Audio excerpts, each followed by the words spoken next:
Fala galera, beleza? Vamos corrigir agora a questão 62 da prova da AFA de 2019 para 2020 na versão A do caderno, né? Vamos lá. O circuito elétrico esquematizado a seguir é constituído de uma bateria de resistência interna desprezível e força eletromotriz E, de um resistor de resistência elétrica R e de um capacitor de capacitância C, inicialmente descarregado, e de uma chave CH inicialmente aberta. Fecha-se a chave CH e aguarda-se o capacitor carregar. Quando ele estiver completamente carregado, pode-se afirmar que a razão entre a energia dissipada no resistor e a energia acumulada no capacitor é... Então, galera, olha só, o que está acontecendo aqui? Né? Você vai ter esse circuito com a chave aberta. Né? Isso daqui é uma bateria. Né? E aí você vai ter nessa bateria aqui o menor potencial e o maior potencial. Né? Dessa forma aqui, não vai ter nenhuma corrente passando porque não tem para onde ela ir. Né? Você não tem nenhuma possibilidade aí. E você vai ver, né, que esse lado aqui, ó, da bateria, ele está ligado ao resistor, né, essa placa aqui do capacitor. Então eles vão estar com o mesmo potencial que você tem, né, aqui. Mas enfim, ligou a chave, o que acontece? Vai começar a passar uma corrente, mas essa corrente não passa dentro do capacitor, né? Por quê? Porque o capacitor, ele é feito de quê? Vamos pegar a ideia simples do capacitor de placas planas, né? Você vai ter aí duas placas paralelas, né? Um pouquinho grossas, e entre elas você vai ter um dielétrico, né? Que é basicamente um objeto que não é um bom condutor, né? Você pode pensar como um isolante, né? E aí, quando isso acontece, né? Quando você liga essa chave aqui, ó, o que vai acontecer? Não tem como corrente elétrica passar de uma placa para outra, né? Mas você ligou a chave, cara, essa parte aqui do capacitor, ele vai tender a fazer o quê? Adquirir o mesmo potencial que aqui, né? O outro lado, ele tende, né, a ficar com o potencial daqui, que é menor. Então, um lado vai tender a ficar com potencial negativo e o outro lado com potencial positivo. Como que você vai pensar isso? Um lado, ele vai ficar perdendo elétrons e o outro vai acumulando elétron, né? Então, você pode pensar o seguinte, ó, qual seria, né, o sentido convencional aqui da corrente caso não tivesse o capacitor? Deveria ter aqui, ó, uma corrente elétrica assim, rodando dessa forma, né? Então, esse lado ficando mais positivo e esse negativo. Então, o que você vai pensar? Na verdade, você vai ter, né, elétrons que estão aqui, ó, saindo. Os elétrons que estão nessa placa aqui, ó, eles vão sair daqui. Você vai ter um monte de elétrons saindo daqui, né? Se os elétrons vão sair daqui, eles vão passar pela bateria e vão chegar aqui do outro lado. Então, da mesma forma que você vai ter uma perda de elétrons nessa placa, do outro lado você vai ter um acúmulo de elétrons, né? Então você pode falar, basicamente, que esse lado aqui, ó, ele vai ficar negativo, esse lado vai ficar positivo, né? No interior que você tem aí do capacitor, vai ter um campo, né, elétrico uniforme no centro dele, né? A gente pode pensar dessa forma, né? Por quê? Porque esse isolante ele vai ficar eletrizado, né? Ele vai ficar sempre com a polarização dessa forma aqui, beleza? Bom, legal. Enquanto esses elétrons estão andando, você vai ter o quê? Uma corrente elétrica, né?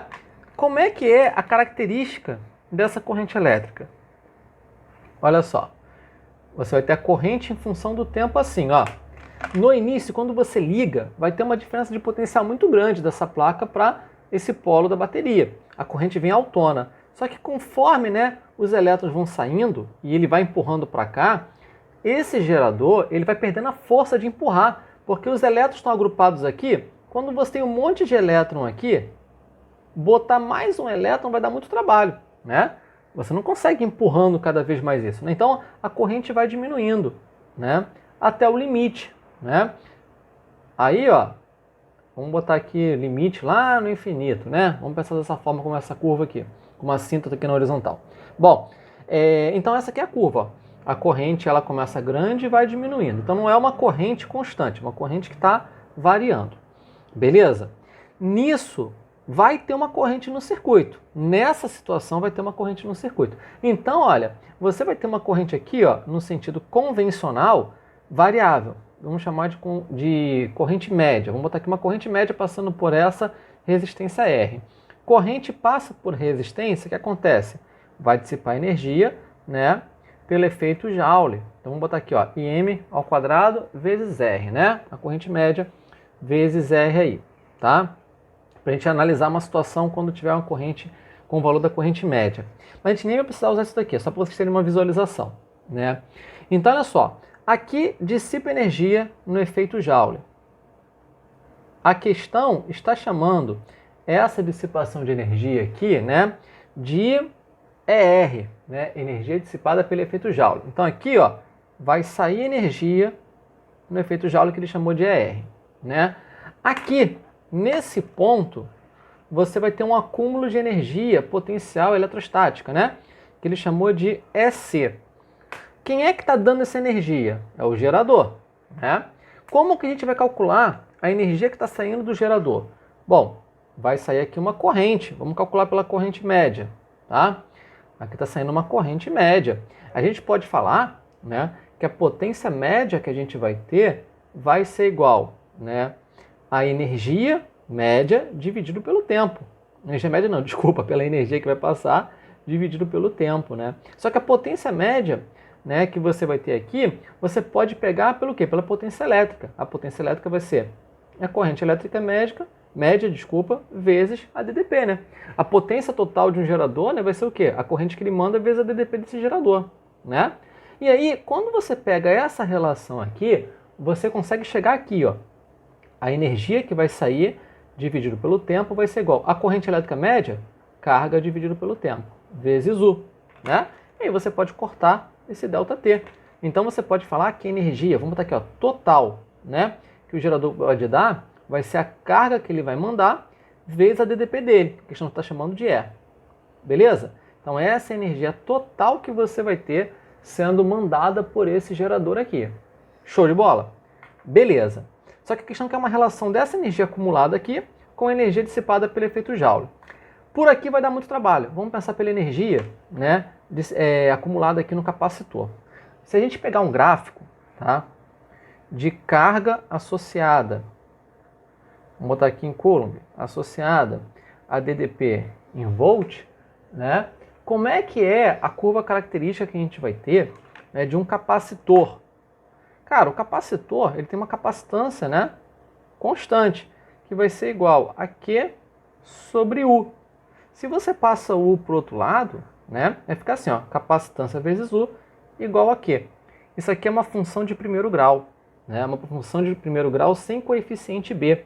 O Q está fazendo papel de Y, o U papel de X. Você sabe que o esboço do gráfico vai ser o quê?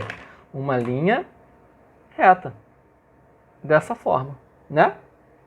E aí, você sabe que a tangente que você vai ter desse ângulo aqui, ó, vai ser o quê? A tangente desse ângulo vai ser numericamente igual à capacitância, né? Que aí você pode pegar aquela ideia do cateto oposto, né? No triângulo retângulo, cateto adjacente, por aí vai. Além disso, você pode pegar a área que você tem aqui, ó. Essa área aqui, né? Ela vai ser obtida como? Base, que vai ser U, vezes a altura, que vai ser o valor de Q, da carga que está passando, né? Dividido por 2, né? Por quê? Porque é um triângulo, né? Só que quando você multiplica Q por U, o que é Q vezes U? Ele é o trabalho, né? O trabalho da força elétrica para levar uma carga Q, né, por uma diferença de potencial U. Aonde é isso? É justamente o trabalho que você precisa ter, a força elétrica vai fazer um trabalho, né, para pegar esse elétron e jogar aqui, né, para tirar um elétron desse potencial e botar para cá. A ideia é essa, beleza? Então, o trabalho que vai ter na força elétrica é justamente a energia que está se acumulando aqui, a energia potencial eletrostática, né? Então, ó, como é que a gente calcula? Essa energia potencial que você vai ter armazenada no capacitor vai ser QU sobre 2, beleza? Agora pensa comigo, vamos lá. Se a energia total é QU, o U vale E, então nessa questão aqui, ó, qual vai ser a energia do capacitor? Vamos chamar a energia do capacitor de EC vai ser QU sobre 2. Então vamos lá. O total é QE, né? O U vamos chamar de E, né? Acabei falando que ia fazer isso, mas não fiz. QE sobre 2. O total é QE, energia do capacitor QE sobre 2. É metade, não é? Então olha só, se metade fica aqui, para onde vai outra metade? Dissipada pelo efeito Joule, né? Então, você pode falar o quê? 50% da energia é acumulada, 50% da energia é dissipada pelo efeito Joule. Beleza? Como a questão ela vai falar justamente sobre a relação de uma energia com a outra, você vai procurar o quê? Ó, igual a 1, né? De novo, qual é a pergunta? Ele quer a razão entre a energia dissipada pelo resistor dividido pela energia acumulada no capacitor. Vai ser igual a 1, porque 50% vai para um, 50% vai para o outro, né? E isso independe do valor de C, né? E do valor de R. Por quê? Porque só depende da carga que vai ser empurrada pela DDP, né? Só isso. Beleza, galera? Então, a gente pode marcar aí como resposta logo final, letra D. Tudo bem?